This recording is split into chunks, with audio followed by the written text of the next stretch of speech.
नमस्कार दोस्तों, welcome to the graduation treasure. The topic for today's lecture is ion exchange chromatography.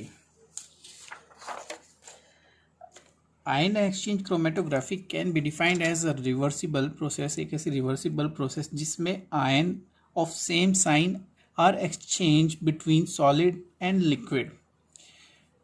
A highly insoluble body in contact with it, मतलब जिस insoluble body contact में होते हैं वहाँ पे सॉलिड और लिक्विड आयन सॉलिड और लिक्विड के आयन्स एक्सचेंज होते हैं सेम साइन के। It can be other positive और नेगेटिव। हम इसको और कह सकते हैं it is also known as adsorption chromatography.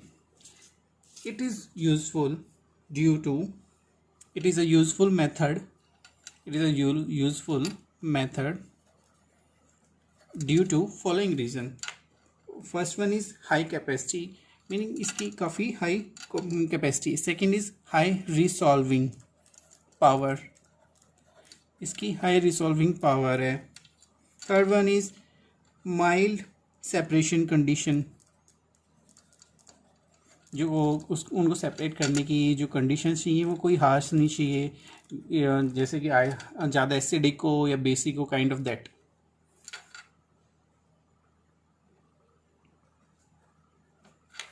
Fourth one is versatility, meaning उसके पास वर्सिटैलिटी है और साथ में and wide spread application, meaning क्या उसकी काफ़ी सारी एप्लीकेशंस हैं, जो यूज़फुल एप्लीकेशंस हैं जो काफ़ी सारी यूज़ होती हैं.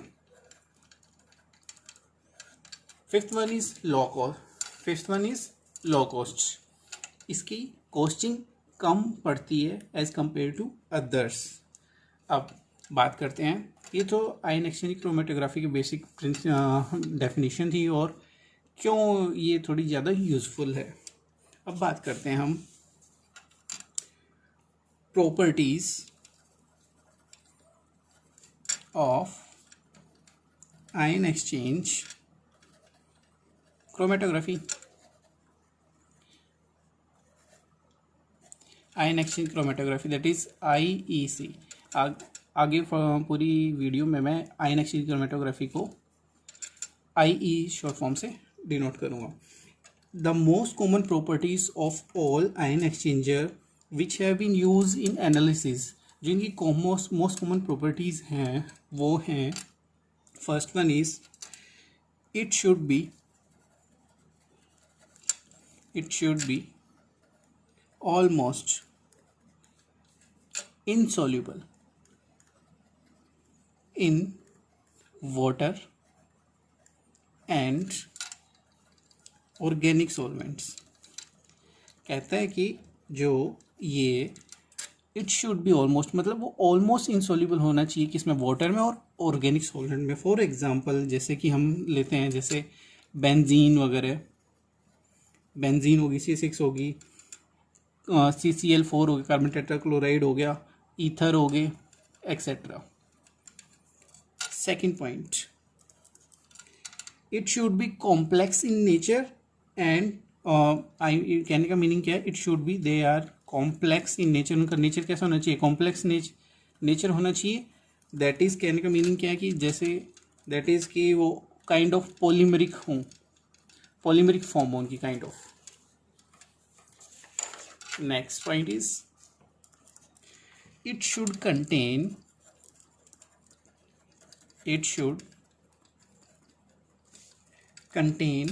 एक्टिव और काउंटर आयंस. किस चीज़ के, दैट विल लीड टू, किसको लीड करेंगे वो, टू एक्सचेंज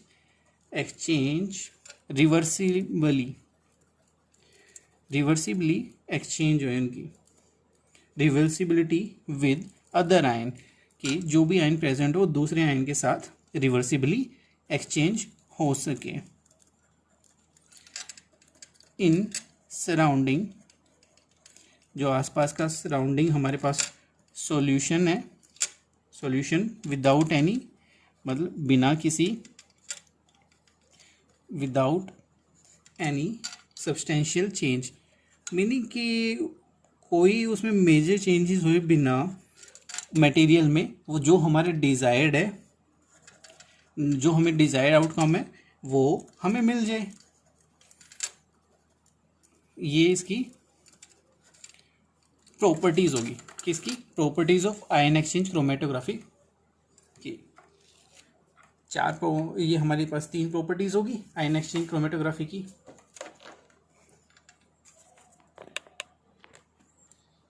ये 3 प्रॉपर्टी होगी आयन एक्सचेंज क्रोमेटोग्राफी की। अब इसके बाद हम डिस्कस करते हैं कि उसकी आयन एक्सचेंज क्रोमेटोग्राफी की क्या एडवांटेजेस है। एडवांटेजेस होगी, जैसे हम फर्स्ट वन कह सकते हैं कि इसकी डिटेक्टेबिलिटी होगी। कहने का मतलब क्या है कि it is use for detection of many inorganic salt, कि इसको डिटेक्शन में किसी चीज़ की यूज़ में कर सकते हैं। डिटेक्टिबिलिटी यानी detection of inorganic salts and organic ions. एक तो इनऑर्गेनिक सॉल्ट हो गए, और किसी चीज़ का हो सकता है, ऑर्गेनिक आयंस का हो सकता है, जिनकी पुअर यूवी अल्ट्रावायलेट एब्जॉर्प्टिविटी, जो कि यूवी रेज को कम एब्जॉर्व करते हैं। जैसे कि फॉर एग्जांपल जो हो गए लाइक एल्काइलमीन्स हो गए, और हमारे सल्फोनेट्स हो गए जिसमें सल्फर ग्रुप प्रेजेंट्स हैं। एल्काइलमीन्स अमीन जिसमें हमारा NH3 अमोनिया वाला ग्रुप प्रेजेंट है, NH2।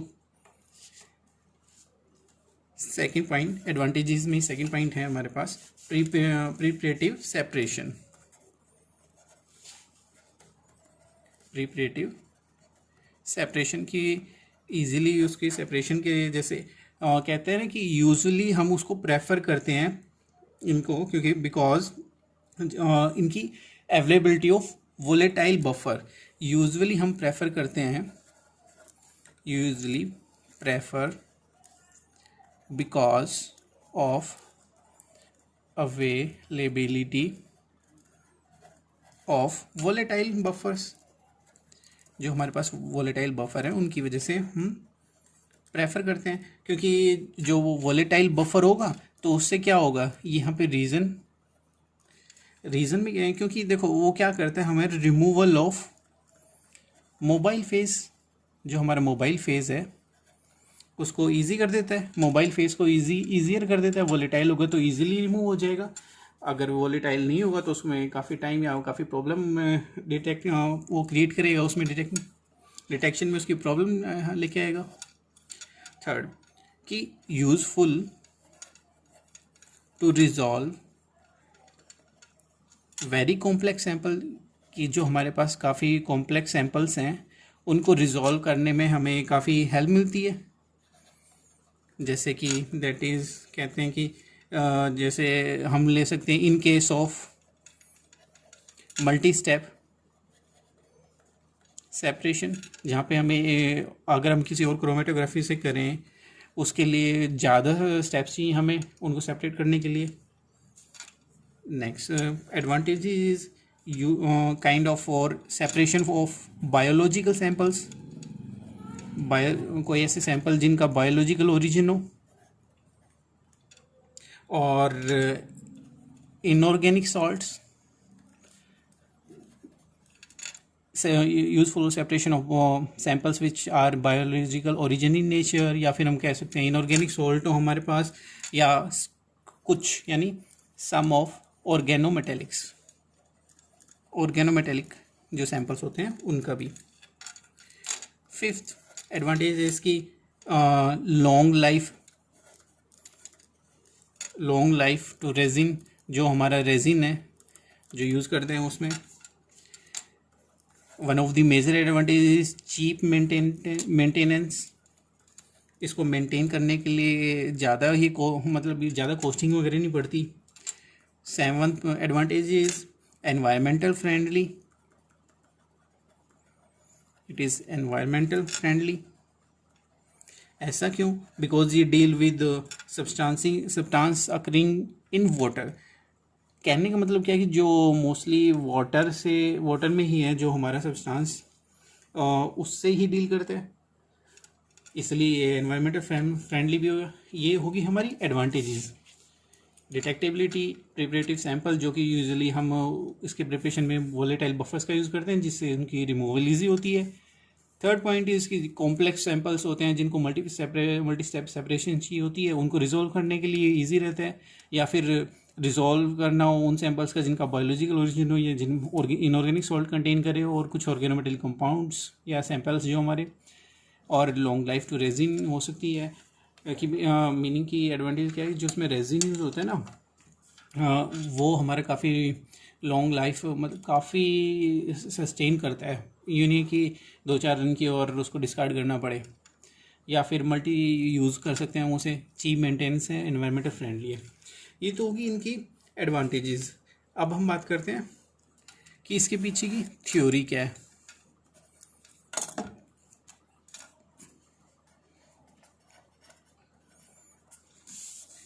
ये थी एडवांटेजेस, और जब थ्योरी की बात करते हैं, जो इनके पीछे का मेन प्रिंसिपल है वो है प्रिंसिपल ऑफ सेपरेशन।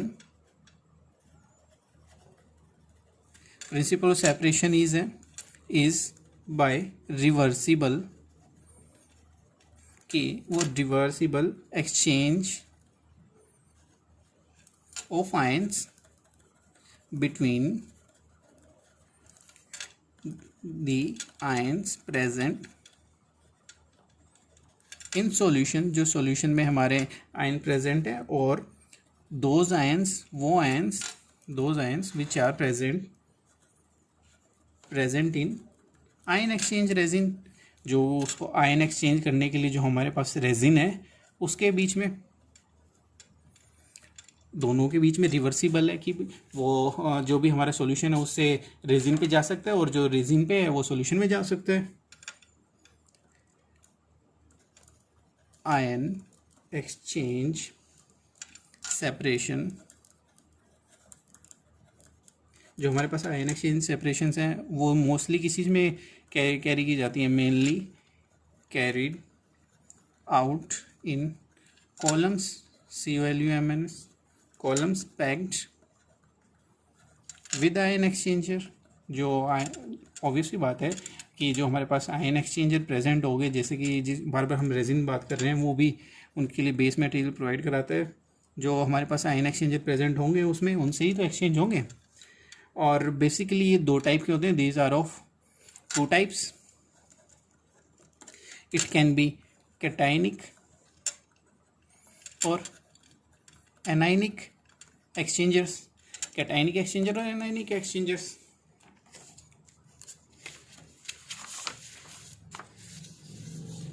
तो सबसे पहले हम बात करते हैं कैटायन एक्सचेंजर्स की। कैटायनिक एक्सचेंजर्स,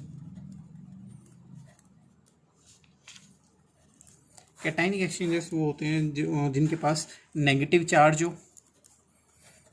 इनके पास क्या होता है, नेगेटिव चार्ज, ये हमारे पास नेगेटिवली चार्ज ग्रुप होते हैं, और ये क्या करेंगे, they will attract positive charge. Negative है तो पॉजिटिव चार्ज को अट्रैक्ट करेंगे,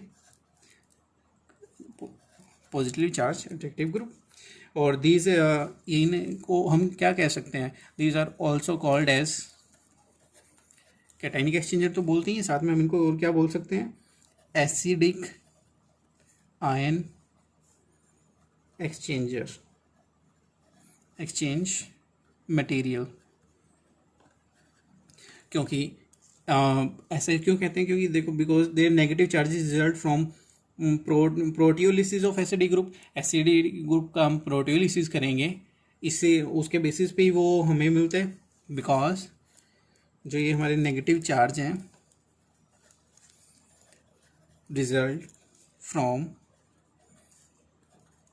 प्रोटियोलिसिस, कि प्रोटॉन के रिलीज की ऑफ एसिडी ग्रुप, जो भी हमारा है एसिडी ग्रुप है उसका प्रोटियोलिसिस होने की वजह से हमें मिलते हैं। अब हम बात करते हैं, ये तो हमारे कैटायन एक्सचेंजर्स हो गए। अब बात करते हैं एनायन एक्सचेंजर्स की। जो एनायन एक्सचेंजर, इनके पास नेगेटिव चार्ज होगा तो एनायन के पास हमारे पास क्या होगा, पॉजिटिव चार्ज होगा। They carry positive, these are positive charge group. और ये क्या करेंगे, अट्रैक्ट करेंगे किसको, पॉजिटिव है तो ये नेगेटिव को अट्रैक्ट करेंगे, चार्ज ग्रुप।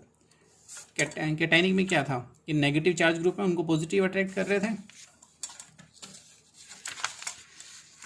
और ये इनको हम एसिडिक बोलते हैं, तो ये हमारे पास कौन सी होंगी, ये हमारे होंगे basic ion exchanger. Basic ion exchange material.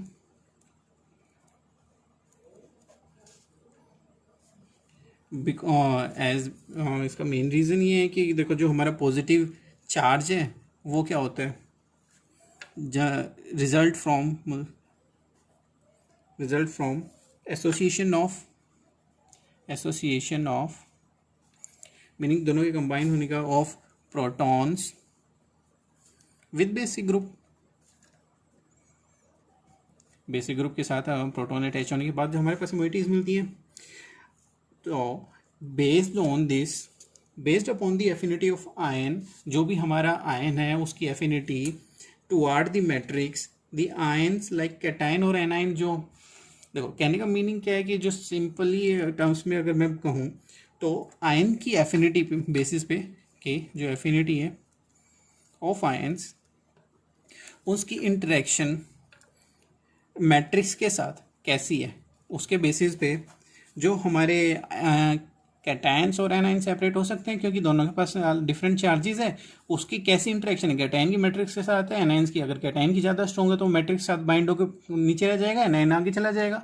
या फिर एनायन की इंटरेक्शन है तो एनायन वहाँ पे रह जाएगा और वो सेपरेट आउट हो जाएगा कैटायन। और the ion that have less affinity to our matrix will elute first, कहने का मतलब जिसकी एफिनिटी कम होगी तो वो उसकी एल्यूशन कम होगी और बजाएगी जिसकी ज़्यादा है। ये तो हो गया कैटायन एक्सचेंजर्स और एनायन एक्सचेंजर्स। अब बात करते हैं कि अज्यूम करते हैं कि देखो जो हम मानते हैं कि इनका मैकेनिज्म होता है ना, आयन एक्सचेंज मैकेनिज्म, जो आयन एक्सचेंज मैकेनिज्म है हमारा, हम इसको अज्यूम करके चलते हैं कि इनमें 5 स्टेप्स हैं। 5 स्टेप्स कौन कौन से कि सबसे पहले हम मान के चलते हैं कि जो हमारा डिफ्यूज़न है, डिफ्यूज़न ऑफ आयन एक्सचेंजर, जो भी हमारे पास आयन एक्सचेंज का जो सरफेस है उसका डिफ्यूज़न, कि जो भी हमारा आयन एक्सचेंजर है वो उसका डिफ्यूज़न होता है, diffusion of the ion to the exchanger surface, और diffusion of the ion to exchanger surface. जो भी हमारा एक्सचेंजर सरफेस है, जैसे मैं रेजिन की है, जो भी आयन हमारा diffusion of the ion present है, से एग्जांपल हम रेजिन की बात करते हैं, रेजिन के साथ उसका डिफ्यूज़न कितना हो रहा है, काइंड ऑफ दैट। और ये काफ़ी क्विक स्टेप है। काफ़ी क्विक कब होगा, जब हमारे पास होमोजीनियस, मीनिंग सेम हमारे पास होमोजीनियस सॉल्यूशन होगा।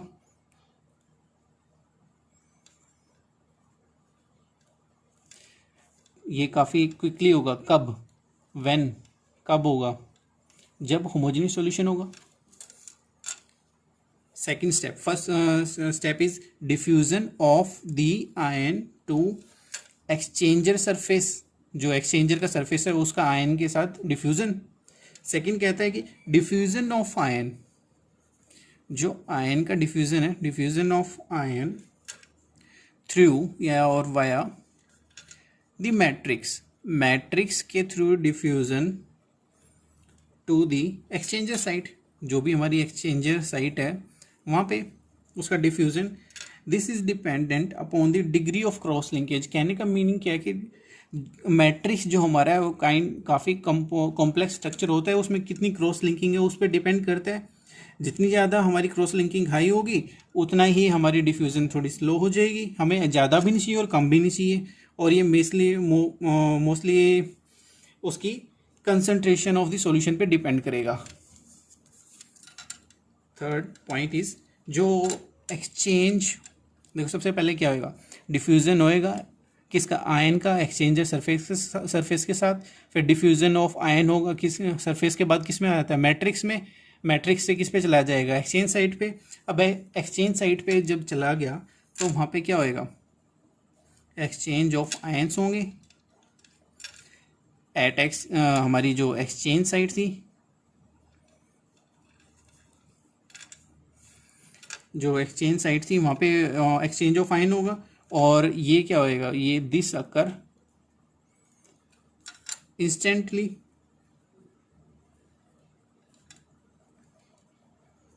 और इन स्पेशली बात होगी इक्विलिब्रियम में होंगे, जितने वहाँ से ले रहा है वो मतलब जितने वहाँ से रिमूव कर रहा है उतने ही वहाँ से निकल रहे हैं, उनको एक्सचेंज कर रहे हैं in equilibrium process. For example जैसे कि इक्वेशन की फॉर्म में लिखें तो हमारा रेजिन है, रेजिन के साथ हमारा कोई से सल्फोनेटेड हमारी वो रेजिन है, प्लस इसके एक्सचेंज हो रहा है किसके साथ, सोडियम आयन के साथ। तो क्या हो जाएगा, सबसे पहले हमारे पास रेजिन फॉर्म होएगा SO3Na, उसके साथ कम प्लस यहाँ से H पॉजिटिव को सोडियम रिप्लेस कर देगा और H पॉजिटिव आयन हमारा सॉल्यूशन में आ जाएगा। रेजिन के साथ अब सोडियम वाला कंपाउंड बन गया, यहाँ पे हाइड्रोजन है, यहाँ पे सोडियम में कंबाइन हो रहा है। देन उसके और एग्जांपल ले सकते हैं, जैसे कि रेजिन के साथ अगर हम मेरा NCH3 का होल थ्राइस OH है प्लस Cl नेगेटिव है, अब की बार OH नेगेटिव Cl से रिप्लेस कर जाएगा। यहाँ पे एक कैटायनिक का एग्जांपल है और एक एनायनिक का एग्जांपल है। रेजिन के साथ NCH3 का होल थ्राइस, क्लोरीन आ गया प्लस OH नेगेटिव बाहर निकल गया, अब की बार वो सॉल्यूशन के साथ बाहर निकल गया।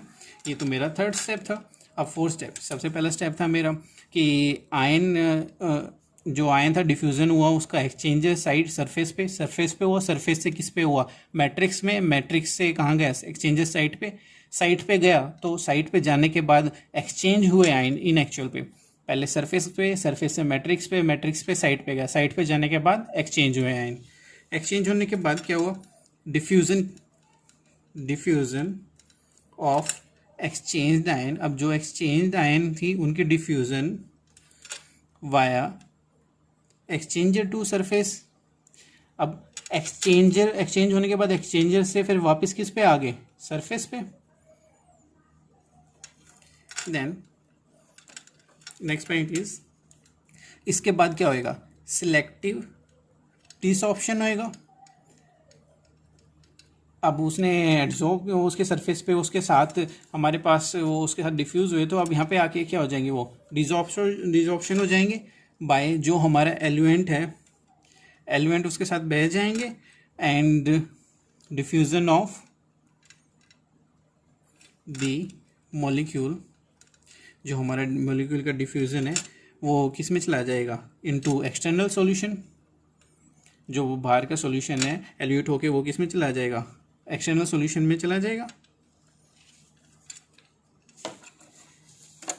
इस वीडियो में मैंने आपके साथ जो टॉपिक कवर किए हैं, वो सबसे पहला टॉपिक मैंने कवर किया कि आयन एक्सचेंज क्रोमेटोग्राफी है, वो उसकी डेफिनेशन, वो यूज़फुल क्यों है, आयन एक्सचेंज की जो प्रॉपर्टीज़ हैं, 3 प्रॉपर्टीज़ हैं, उसके साथ मैंने आपको उसकी एडवांटेजेस डिस्कस किए हैं इसमें। देन उसके बाद मैंने थ्योरी डिस्कस की है, थ्योरी के बाद मैंने आपको उसमें टाइप्स ऑफ एक्सचेंजर डिस्कस किए हैं, कैटायनिक, एनायनिक। देन उसके बाद मैंने मैकेनिज्म डिस्कस किया है। अब इसके बाद में आने वाली जो वीडियोस होंगी उसमें मैं आपके साथ डिस्कस करूँगा, आयन एक्सचेंजर डिस्कस करूँगा, जैसे कि जो मेरे हो सकते हैं रेजिन, जेल, इनऑर्गेनिक सॉल्वेंट हो सकते हैं, और साथ में मैं उसके बाद डिस्कस करूँगा आपके साथ इनकी क्लासिफिकेशन ऑफ रेजिन कैसे हो सकते हैं, स्ट्रॉन्ग एसिडिक हो सकते हैं, और जो फर्दर टॉपिक्स होंगे इससे रिलेटेड वो इसके नेक्स्ट पार्ट में डिस्कस करूँगा। अगर आपको कोई क्वेरी है स्टिल या और कोई टॉपिक आपको रिक्वायर्ड है तो आप कमेंट करके रिक्वेस्ट कर सकते हैं।